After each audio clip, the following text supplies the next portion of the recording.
through. Some huge chunk of text went through there. Attention all attendees, a formal decision. All right. Okay, all right. Okay, well, there you go, guys. I'll read that.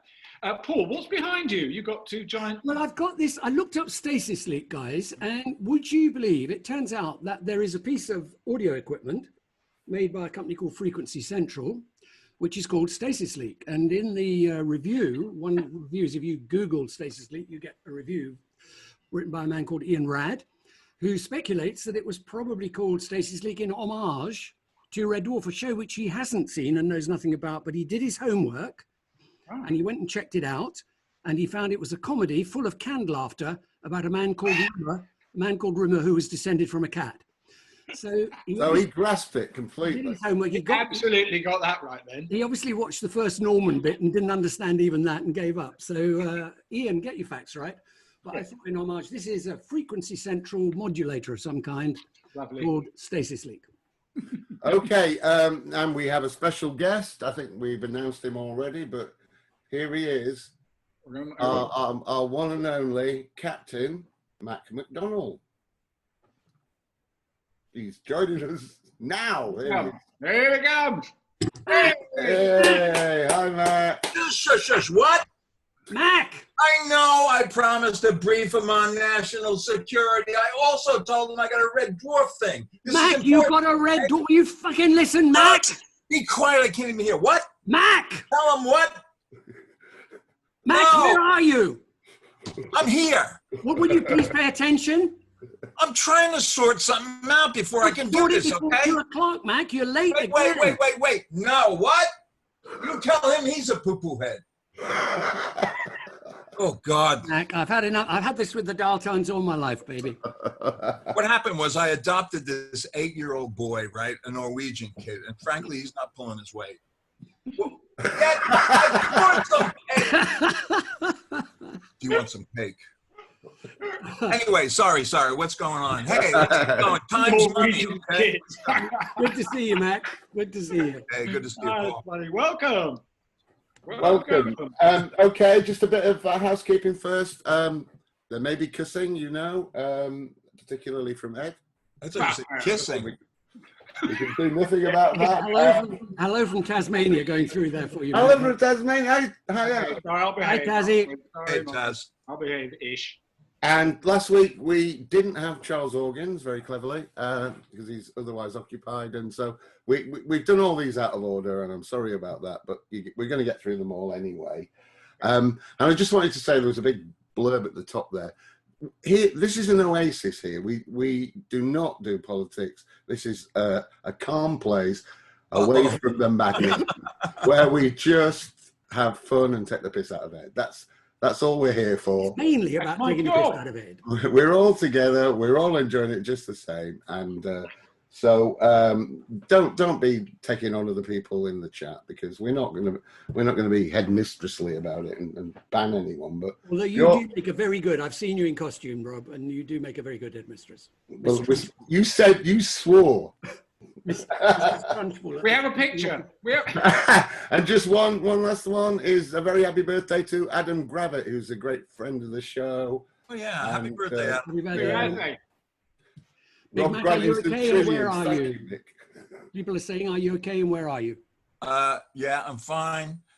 I'm in my bedroom in London. There you go.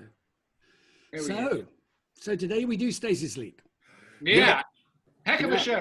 Ladies and gentlemen, if you thought that Me Squared was a split screen special, this one is a split screen hell. I mean, what have you got? 3 splits or 6? I can't work it out, Ed. At the end, there was 7 splits. 7 splits.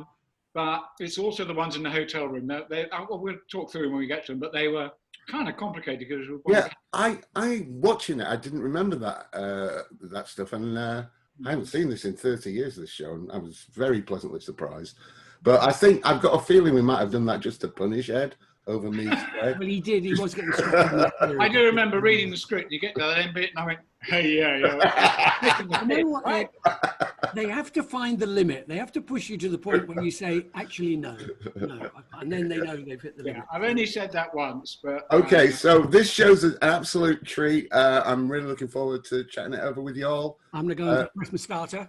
Okay, I'll give Paul 2 seconds. He disappears. He's kind of Twilight Zone these days, isn't he? Okay, guys. Background. And it's 3, 2, 1. I'm not saying I got actually 2 wrong there with my fingers. Genius. That's not easy to do. Yeah, it's not. No, I haven't seen this show in 3 decades, and like I say, I was very pleasantly surprised. We always put the 4th show out, the worst show out 4th. The ones we thought. No, not the worst, the least good. The least good. So I wasn't looking forward to it, but if this was the least good, we had a pretty good standard. I really loved it. Where are we up to? Yesterday. We are just coming to the end of the opening titles. Are you on a title? With Dwarf. Come up yet. We are literally 41 seconds, 42, 43. You know how time works, Ed. I'm not. The model's pulling away, Ed, and the back burner on the model. Wow, Seb thinks it's the funniest episode of Red Dwarf. Yeah, mate. Seb. Wow, and that's an opinion I value. Captain Paxo. The amount of debate Molly's saying from crew members, because this is, and I wanted to ask you, Rob, because in that end scene, I know we're jumping ahead, but you've got storylines which are from future episodes that you haven't written yet. I mean, how do you do that? You just take a punt and hope it works. Yeah, and in fairness, that never happened anyway. I mean, we haven't seen Oh, you don't know that? Oh, so we don't. No.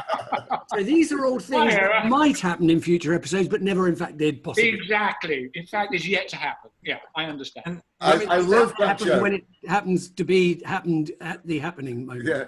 I love that opening joke by Norman. Isn't that where Claire Grogan comes in with her? Well, it's supposed to be Claire Grogan, but it really isn't. With her hat slouched down over her Oh, you're eyes, spoiling everything. cuddled. Don't tell them all the secrets. Yeah. So Matt, we're watching you now, tastefully in black and white. Oh, right. Because it's a flashback. I'm Because dealing it's with a flashback, so do it it's in black and That's how white. we signify flashback. Mike asked me. Even if it was shot in grey in the first place, Ed, I'm not sure why you bothered. Yeah, you're absolutely right. We really had to work hard to make this look different. I shouldn't think it registered in black and white, did it? Mac asked me yesterday why the captain was called Hollister, because it's kind of a conflation of Holly and Lister. And I honestly, you must get asked it a lot, yeah? I have no idea. The original idea was that we were going to cast someone absolutely huge as the captain and then kill them off halfway through.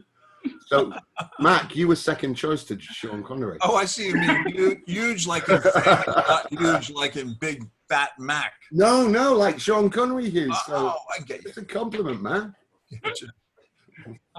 Anyway, you still got your blonde hair, you bastard.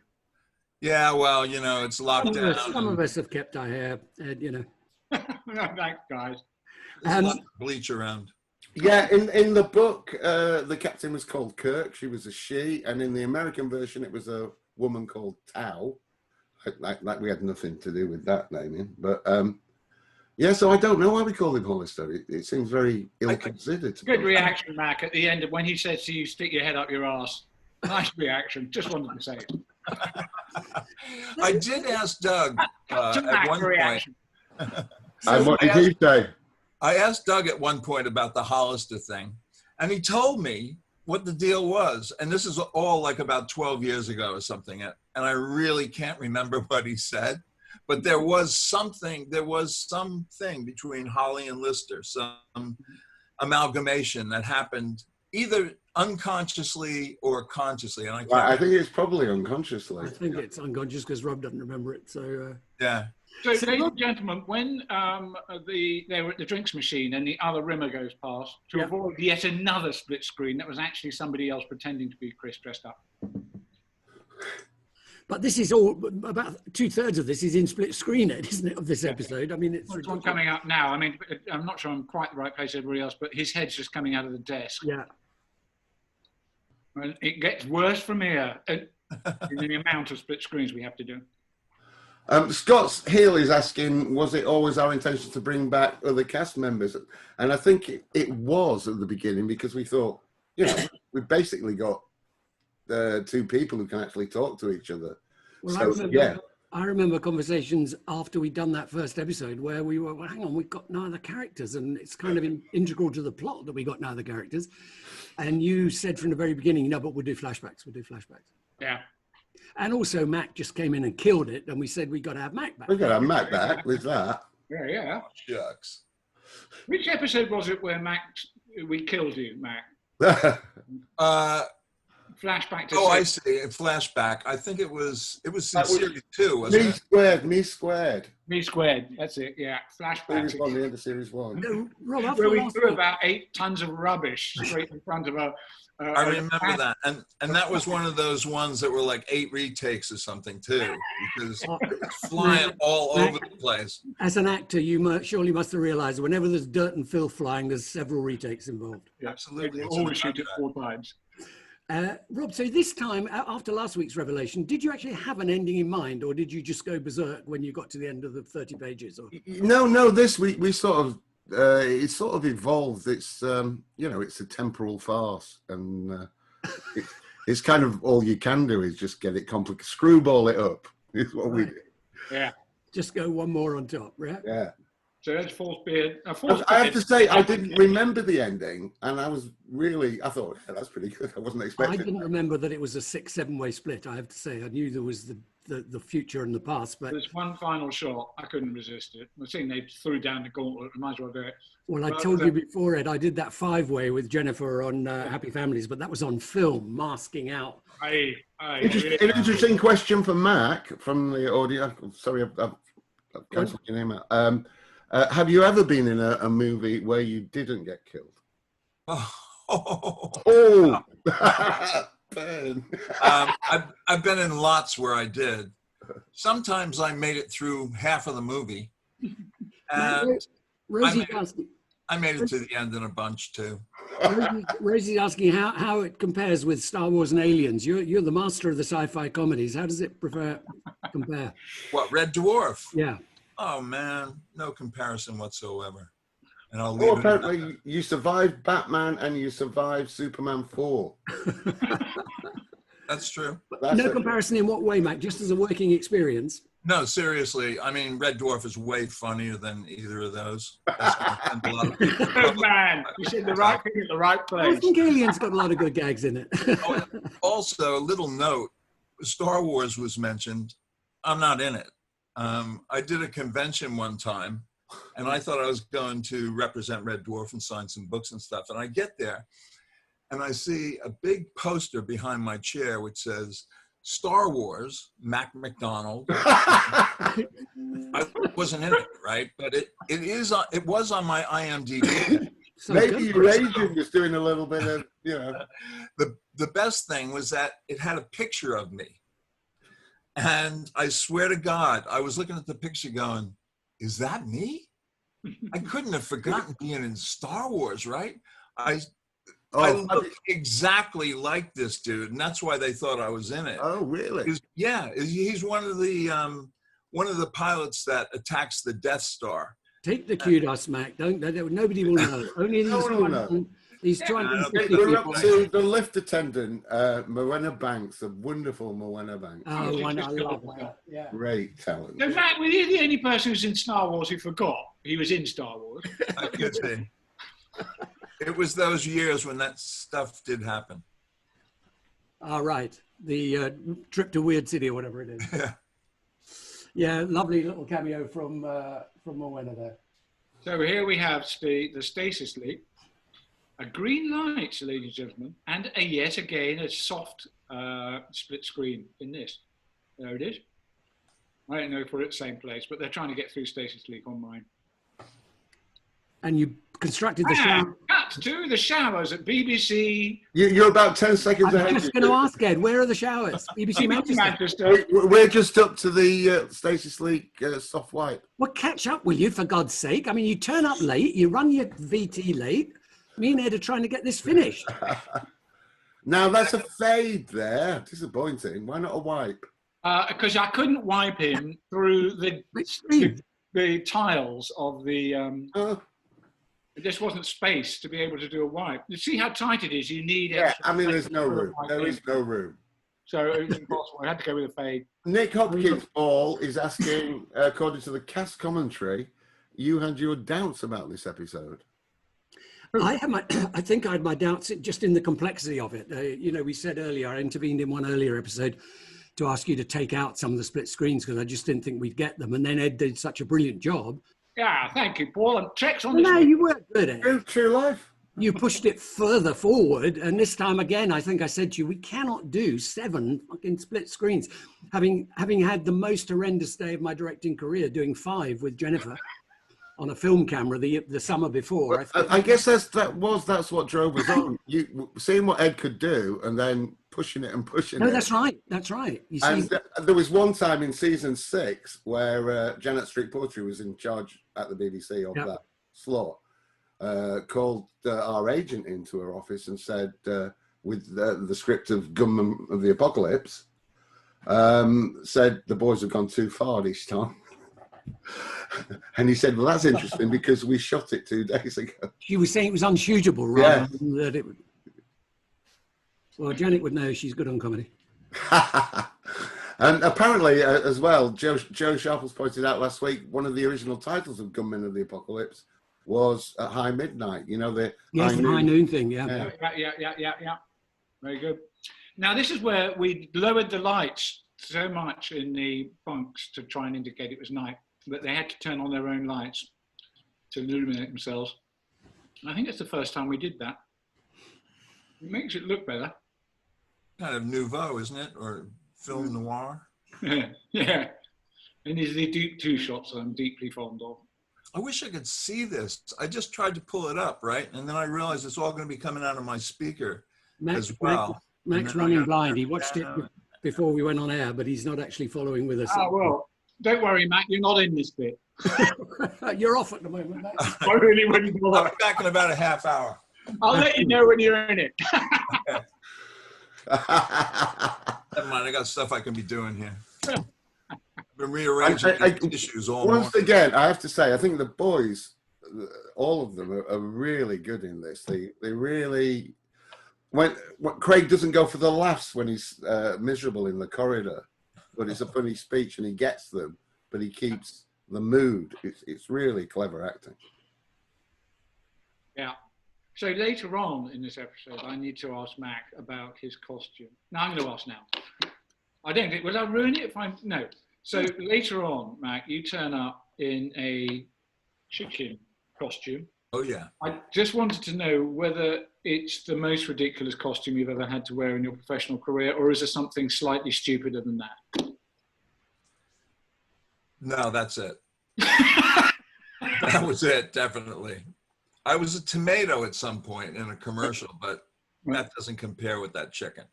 No. And also with that chicken, in order for it to work really well, I'm sorry I'm talking ahead of the game here, gang, but I do remember saying to you, would you mind tipping your head down so you look more like a chicken? And actually looking back at it, because when you look in the mirror, it does look like... His head's right down, you can't see his face at all. Yeah. And I was aware at the time of thinking, that's really a difficult and hopeless direction because there's no motivation for you to suddenly look at your feet, but you did it anyway. So thank you. Yeah. And it does, in the mirror, it just looks like a chicken, such as you would see, I'm told, if you ever took hallucinatory drugs. Yeah, so I'm told.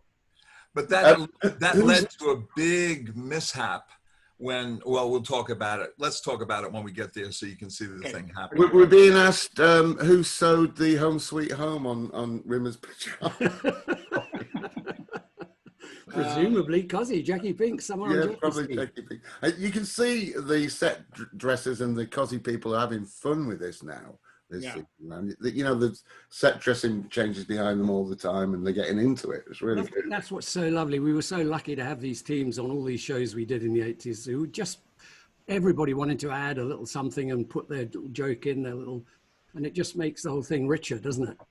And also bringing the lights down in the sleeping quarters like this allowed the stars in the window to become more visible. I noticed in this episode, you know, normally you can only see 3, but there's quite a few. Now, I think this music cue is really good. I think this is one I really like. Yeah. Are you with us or ahead of us now? I'm watching a model shot. No, we're not at a model yet. Just press pause for a minute. You're about a minute out. Wow. Hey, the model shot's started. I Right. feel I'm lucky not I a don't model shot. So have we're it. pretty together. Okay, I'll pause. The music. Tell me when the cat walks in. Okay. Music's good though in that sequence. Is that another? There's some bespoke music There in you there. go. Oh no, the cat's not in yet. Oh, And now. Got it. What? There's Am I going to get pencils? What's happening? I can't even be bothered to waste a good pencil on this incompetence, to be honest. Explain to me where we are. Every That time. is bad. That is bad. I feel bad now. Oh, you're still driving people crazy with that banana reveal, Ed. I know. The bloody banana. What was the We banana? couldn't move. Just to explain, Mac, in the sleeping quarters, there's an inflatable banana, and it moved all the time. It just floated around and around and driving me mad. And this is Thing would jump about. it's the ideal thing to have in a split screen situation, obviously. Yeah, of course. And this is the first time we've got Holly on a watch. So Yeah. lovely being in pocket gags. Which allows you about 15 being in the pocket gags, yeah. This is an Apple Watch. Yeah. is Yeah, an I've got Apple it Watch. now. What, 20 years before its time? Oh, easy. But really, the only purpose of it there is for you to do lots of knob gags when it goes in his pocket. I mean, that's the whole Oh point. no, it was a licorice all sort gag. Yeah. I was Yeah, expecting yeah. a knob gag, but it was licorice. And by the way, can I be the first one to point out that you shamelessly, in this episode, used the 6,000 IQ, not for a PE teacher this time, who is it, for a car park car warden. I mean, seriously, shameless plagiarizing of your own work. That was a naked man who appeared naked. Switcheroo, Paul. Naked. Yes, who is the naked man? Ed? He was a guy Ed used to keep in his room. He came to visit me at the Britannia Hotel. I said, no, go back to Rob's room. He was provided by reception at the Britannia Hotel. He wasn't, folks, just in case anybody knows him and is in it. He was He's a really nice guy. And also, you know, everyone's always slightly embarrassed about nude scenes and, you know, who should be there and who shouldn't. And, yeah, it's much more strict now. I seem to remember when the cat says, "Don't worry, bud, it's personality that counts." When he walked away, there was a line, "He had such a small personality." I don't know if we cut that or not. Probably he was fine with it, Ed. He was not uncomfortable at all, yeah? No, he's really, I mean, you know, there are some people who sort of go, yes, I'm prepared to do this, you know, just tell me what to do, let's do it, let's get on with it. I mean, he was really nice and really made the whole thing doable as opposed to being awkward and difficult. It can be so awkward if people are just, because, you know, actors will say yes when you're at contract stage, and then actually it's so horrible if they are embarrassed. It's. Have you appeared naked on screen, Mac? Ed By wanted to ask. Yes, I have.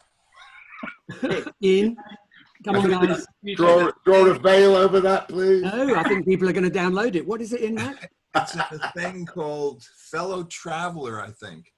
And it was like a long time ago, like about 30 years ago or something. And I played a When you had something to show. I played a G-man, and it was in a dream sequence. And in this sequence, I was in this woman's attic. Wait, Apple wants to include load some software into my thing. Go away. Yeah, I'm in this woman's attic, and she has this kind of little dream sequence where she's bending over a trunk, and I'm bending over her, and I'm approaching her from the rear. I'm trying to do this very tastefully. You're not succeeding. So they did actually clear the studio, except for the essential crew and all that stuff. And we just kind of went for it. I mean, she was fully clothed, and I was, you know, I had protection over my essential. I had protection. Did you have a merkin? Oh no, that girls only wear merkins. No. Men wear merkins. No, men wear merkins. Alex, I think we decided that he's asexual. I think Who, me? we discussed Rimmer. sexuality in the past, and I think he's probably yeah. And the question earlier is that Peterson is also Father Brown. The answer is it is. Yeah, I've worked quite a lot with Mark in my career, I think. Bob, did you choose him to read the audiobook? Yeah, Was absolutely. that your call? Yeah. And he was in Harry Potter. He's a good actor. Oh, he's a great actor, yeah. I love Father Brown. I've seen them all. He's very good in this. It's a very Strangers, good yes. character. Yeah. Good in this, good in the Fast Show. He's been good in everything. Yeah. So Chris handles this hallucination business. I know. I love that line. In 3 million years, you'll be dead. I love that. Right. So Mac, you just walked into really? dressed up as a chicken. You put your hair as directed. Yeah. We had a massive laugh. A massive laugh. There's no particular reason for your head to be down, but it's worked terribly well in reflection. He hasn't, unfortunately, Rimmer just hasn't thought through. He's made this huge transition, but he hasn't thought he hasn't decided what he's going to do when he gets there to make it work. I mean, at least Lister knows what he's going to say to Kachansky, but Rimmer really hasn't thought it through. So anyway, he's now under the impression that you are a hallucination. He's calling you Captain Paxo. Oh yeah. Actually, that's a pretty scary costume. Just looking at the eyeballs on that thing. Yeah. I think the waddles are the scary really bit. unfriendly. It's And nice, yeah. you just been needing the balls. Just Oh, yeah. Did you notice a little blip in the tape at that point? Just when he needs me in the gonads, there's a little kind of, and I was just wondering if that was like done as an edit, just a little edit for decency's sake, because you do see him slam me right in the nuts. So yeah, it's a little tight. We might have done it for decency. We might have done it to pace it up. It'd be one of the two. okay. People are asking, in future shows that I did, and I should have done it on this one, I would have put the sound of 2 melons being cracked by a cricket. I was interested. Didn't do that until we got to bottom. we used to have melons in the dubbing suite, didn't we? We had a tray of melons. And rather unfairly on you, I thought, Mac, that he paints all over the front of your costume and then picks up the rest of the bucket, which clearly has only about an inch of stuff in it. But then when we cut to your face, 1/2 gallon of green goo. Well, I think we did like 3 takes of it. Literally, we did, because we were going, don't mess this up. Now we check it in at the Holiday Inn. And the first one, like I said, when you said put your head down so we see the chicken head, I think that he went up into my face and I got all up my nose and in my mouth, and I couldn't talk after that. We had to do another take, but luckily it didn't get all over the actual body of the chicken. Never do more than one take of that kind of stuff. We're in the Midland Hotel lobby now, Ed, aren't we? This is the actual Midland Hotel. And the suitcase was Tony Hawk. Yes, it was. And we didn't realise, but of course it's a big thing in Terry Pratchett's stuff about intelligent luggage, and we just didn't know. We didn't rip it off. Intelligent luggage. Well, I thought that came from, because I did a show with Noel Edmonds, and we had a remote control suitcase that went up and talked to people, and we shot it with hidden cameras, and it was really, really funny. And 2 kids took the suitcase home to give it chips. And I sort of half remembered that when thinking about things to add into what would happen in the in hotel.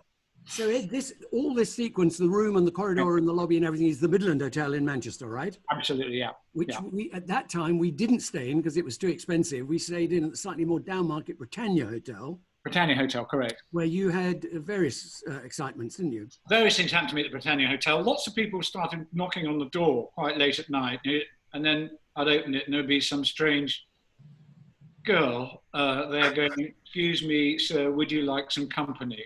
And I would go, "No, thank you. Very sweet of you." This only happened to Ed. It's just down there, 4 down. This only happened, folks, to Ed. I mean, there were 20 of us staying in the hotel. So obviously Ed's the big draw for... Well, Ed's always been the sex bomb, which we didn't know at the time. Oh, the sex worker. He attracts the sex worker. My experience the Britannia, folks, is a particularly... it's just around the corner from Canal Street. I Lucy's saying, Paul, and I think she's right, you're a little bit jealous. Little what? A little bit jealous? Oh, no, I am, totally.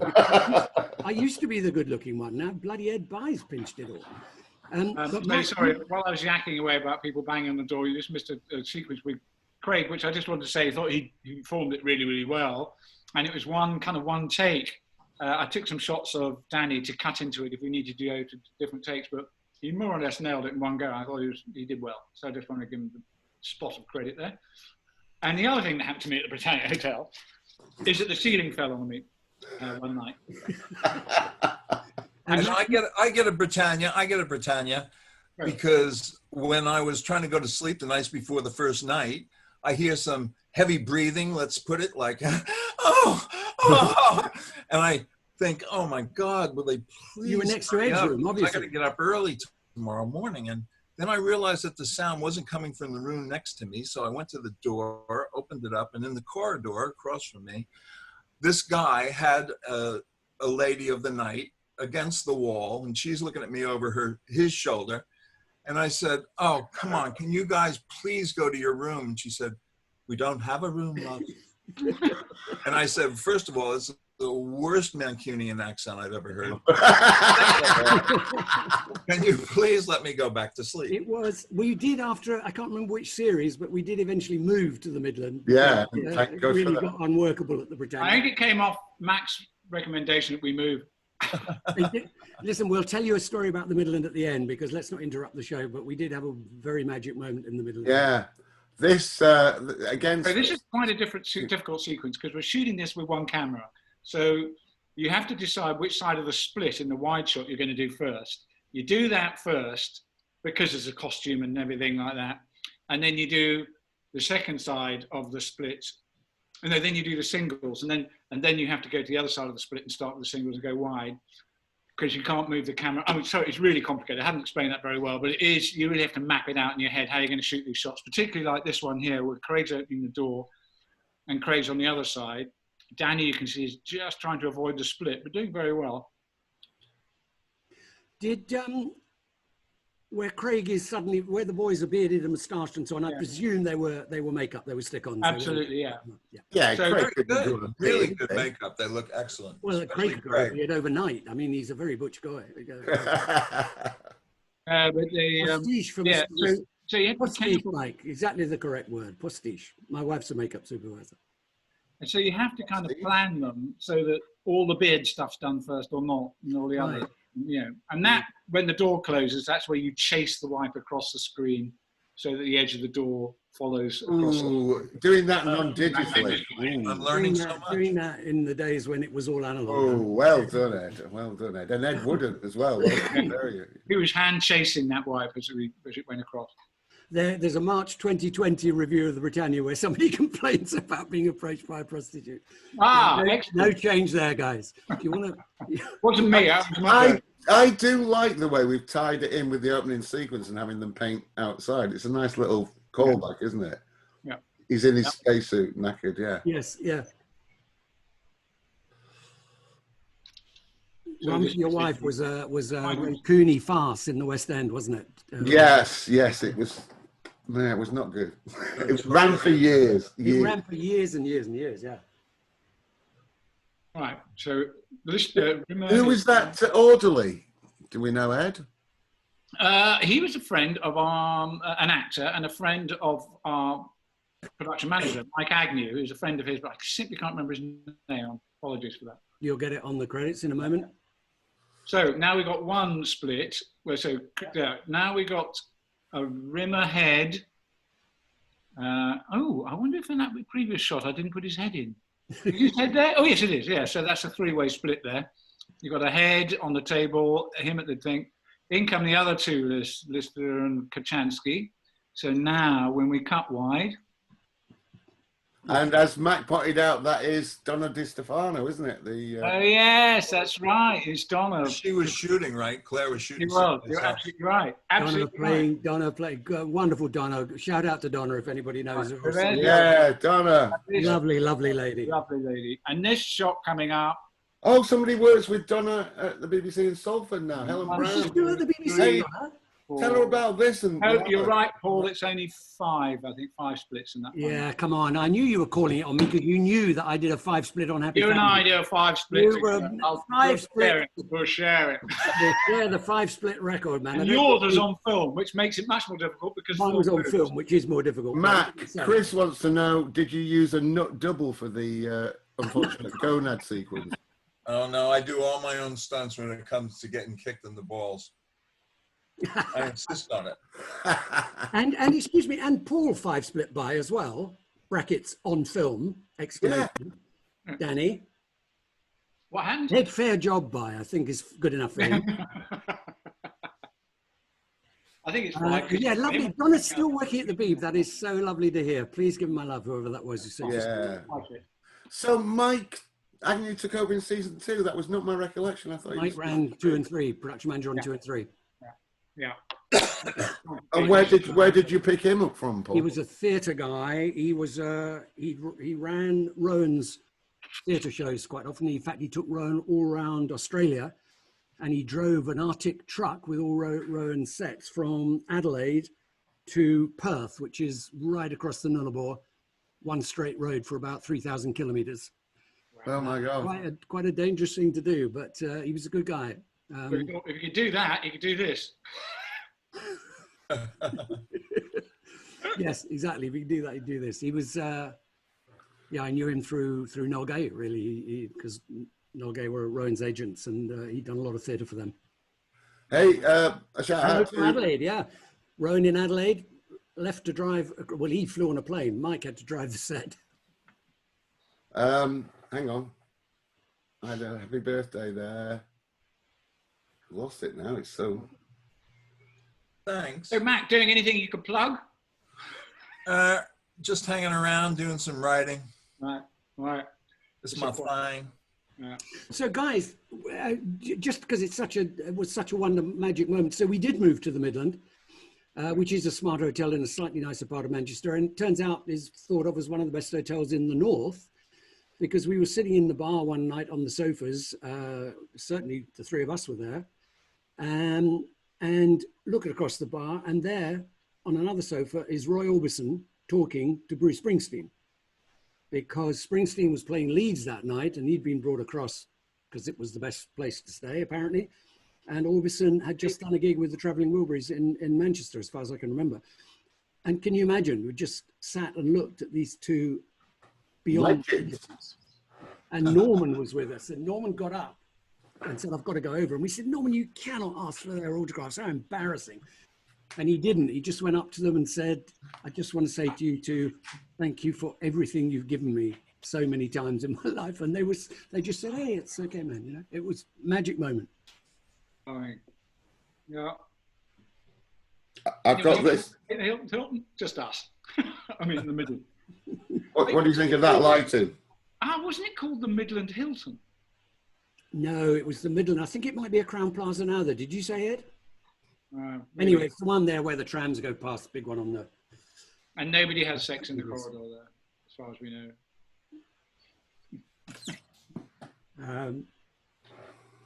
So, yeah, that was a... happy birthday to my wife, Becky. Happy birthday, Becky! Becky, yeah.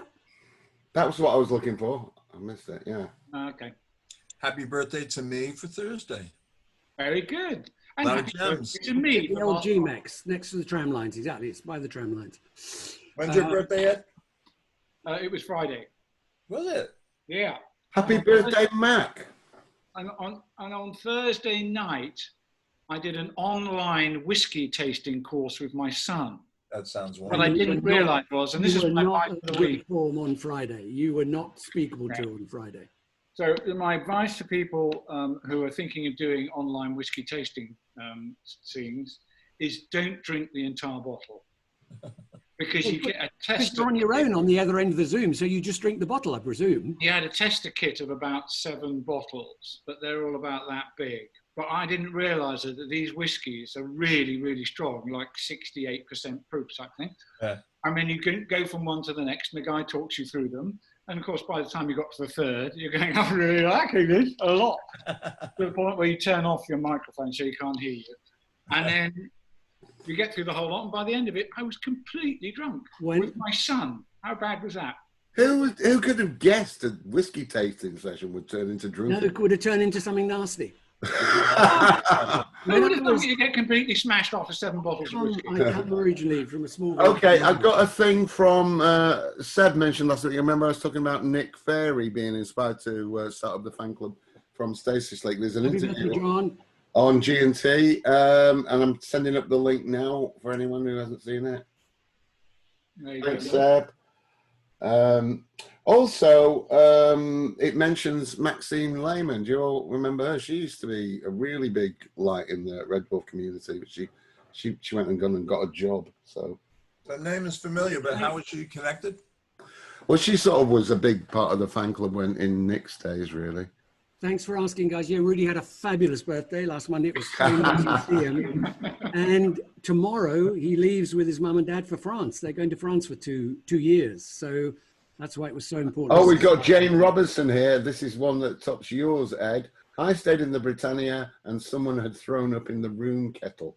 Oh, God. That'll be Roland Rivron. Oh, man. Listen, One time, That's a fantastic story. I'm having people it. who've had a good experience at the Britannia. Can I just say before we get a lawsuit on the door? People have stayed at the Britannia and had a very good time. Yeah, nobody else seems to be bothered by sex workers. No, only Ed. it just happened to me. Ed gets followed by And sex Mac. workers wherever he goes. He gets Mac. on the street.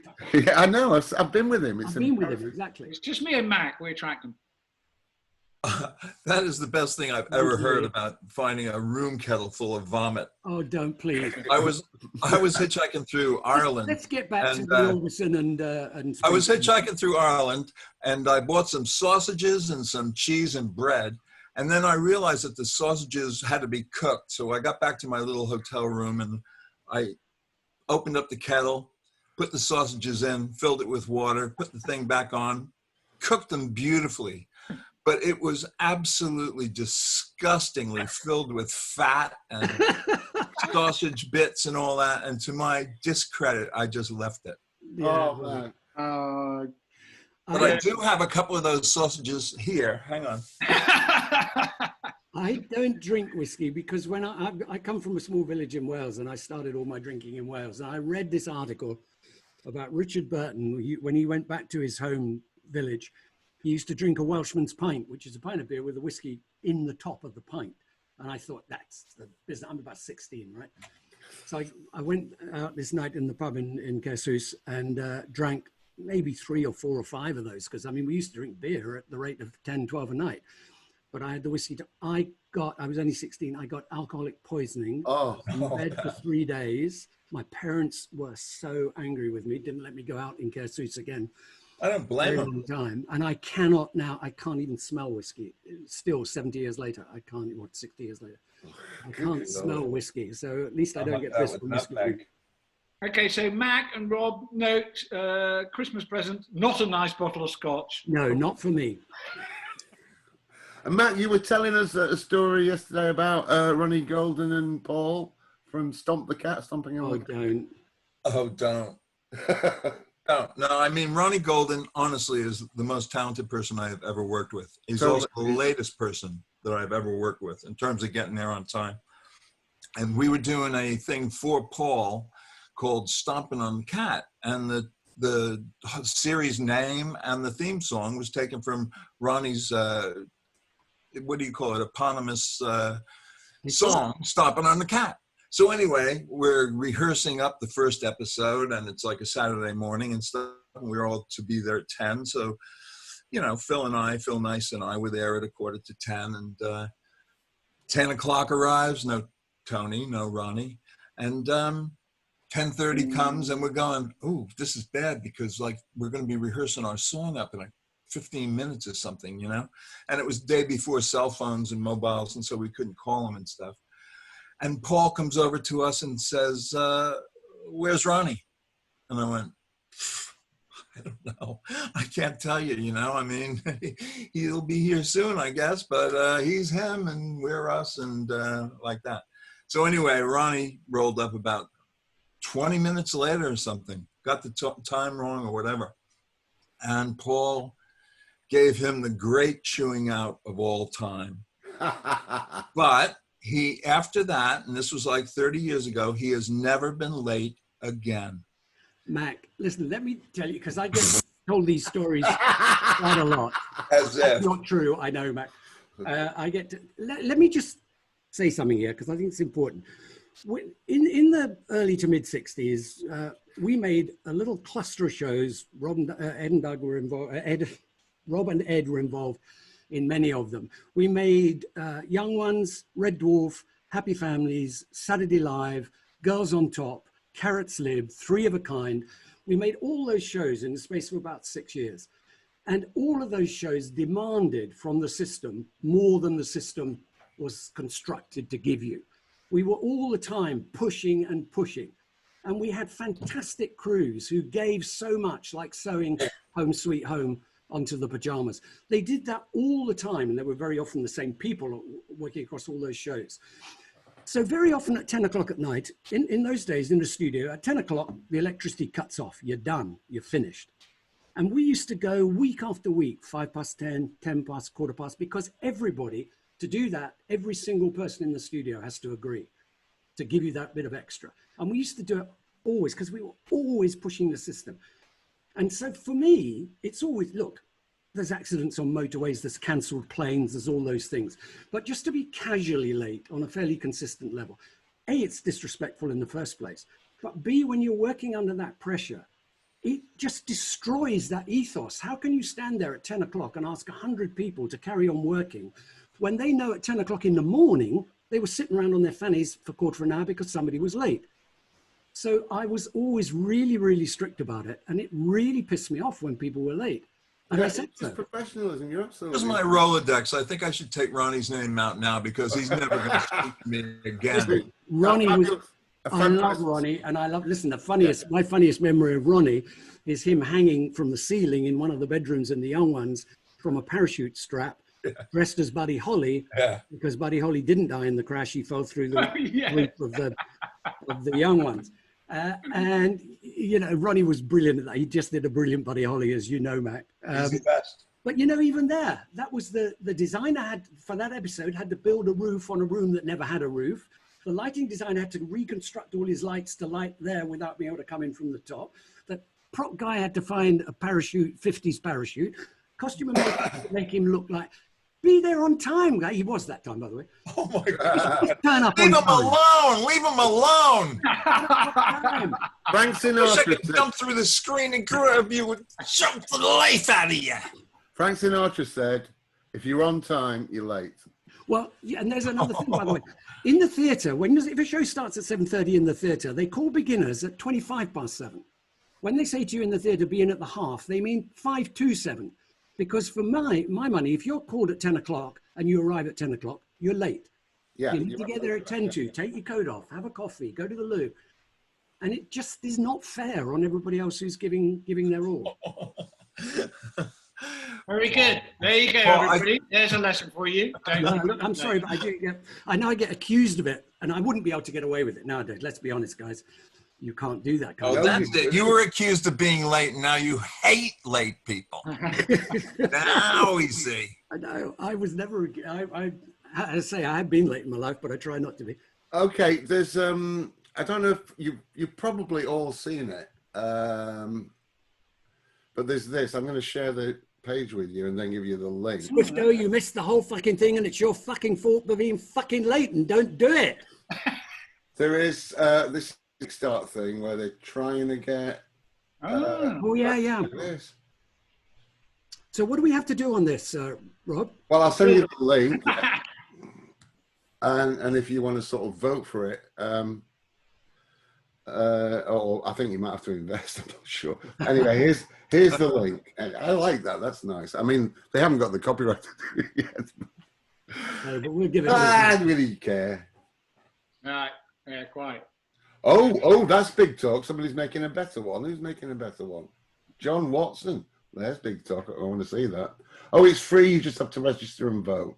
Oh, Eagle Moss. Yeah, Eagle Moss do ships, don't they? We would love to. Eagle We Moss would do be one, very you're happy right. to talk to Lego about getting a model made. Talking of models, we have got a guy who wants to do some modeling, some sculpting, Rob, and we're talking to the fan club guys about maybe trying to find a way to do that. Jez, I think, is the man to talk to. So Jez will try and get that conversation going quite soon, because the idea would be to try it out within the fan club rather than license it. I've actually got some prototypes of. The guys. They're not painted, and when they're painted, they just look fabulous. But they are great pieces of work. This is Rimmer with his beehive. from. Oh, Show the Mac one. Show the Mac one. Hollister. Oh, you'll be there, buddy, in a chicken suit. So listen, guys, look out for news. Look out for news. We may well try and do a little alpha test run on the fan club if people would be interested in that. So that'll be coming soon. I would just love a set of them, honestly. No, well, just to be clear, we have been a bit confused about which episodes we're doing. We are going to go back to Crichton next week because lovely David Ross, who does enjoy Scotch, by the way. Yes. David is set to go now on his Zoom and phoning me up weekly and saying, am I on next week? So we want to talk to David. We've done it once, but we'd like to do it properly. And also it was the week the Zoom crashed, so half of us weren't in vision. Yeah. And I know in my case that's fine, but without Ed, this podcast without Ed. Honestly, we just, what's the point? What are we going to do? He was probably late, Paul. He's probably late somewhere. He's just very gorgeous. Yeah. So gorgeous. He can't walk down. He can't walk down L Street without being. Someone's just pointed out that rather ironically, we've forgotten "Thanks for the Memory." Oh, it's Joe or Ian.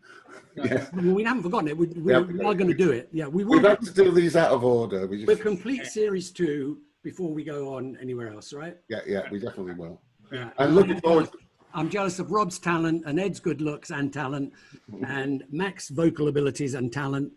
And luckily I'm retired now and I don't have to do it anymore and compare with them. So I'm just... Oh, you're the master. He's the best of us. He's the king. He's the king. You're the best of us, Paul. Yeah, absolutely. Without you, we wouldn't actually be here.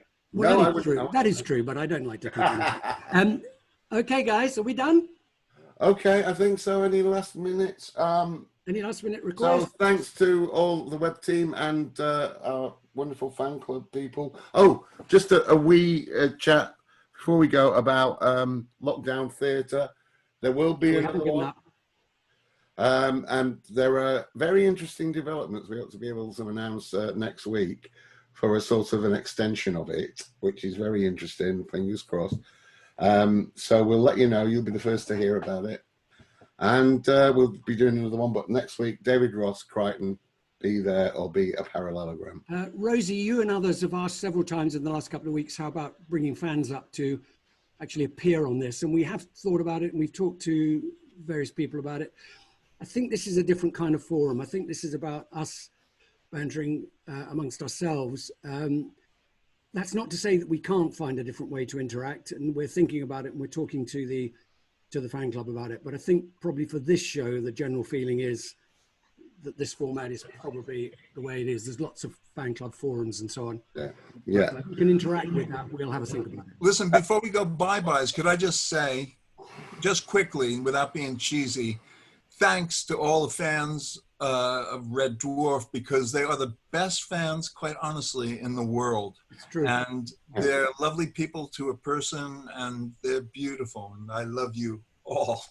And we hope to see you at DJ, the next one, 21, whenever it comes around. Oh, yeah, we'll see you, hopefully. Yeah, that'll be great. Paul, somebody's very kindly sent good wishes to your family who are moving to France. And hope thank you so much. Yeah, it's a bit of, when they planned all this, it was a great big adventure. They're going to Annecy up in the mountains by the lake, how lovely. Suddenly they have to leave without being able to say goodbye properly to any of their friends or family. We can't go over, we were going to go over the next weekend, So it's a bit tough, but I'm prepared to quarantine for 14 days if I have to go and see it. Yeah, whatever it takes, yeah. We may be doing one from France in the near future. Ed, do you have any advice for us? I don't have this, but I will have some next week. More art next week. Oh, I loved your art. I don't have it downloaded on this computer, so I'll do an art session next week. I was just going to say, this is really for Ed, not for the rest of you, but I have installed a light system here. Oh my God! And I think that might take the red edge off you. Well, it makes you look very ghoulish and spooky. So what I don't type want of to red. light is that? Is it a green light? Oh, no. That makes you more red. Yeah. I'm trying to look like Ed. You're blending into the wall now. It's a Philips Hue sort of thing. So. Is it one of those old torches where you can change the colour of the lens on it? Yeah, that's what it is. And I've got a double. Oh my God! If you could bring the blind the down, opening titles of Doctor Who. Hale and Pace did a whole sketch using You're that. going up a lift. Hale and Pace won the Golden Rose of Montreux, and it was largely down to a fantastic sketch they did, totally underlit by torches. Brilliant. That's a cool machine, Mac. I Wall want machine, but you need total darkness, Mac. the climbing up with the wall machine. Get everybody dark. Okay, guys.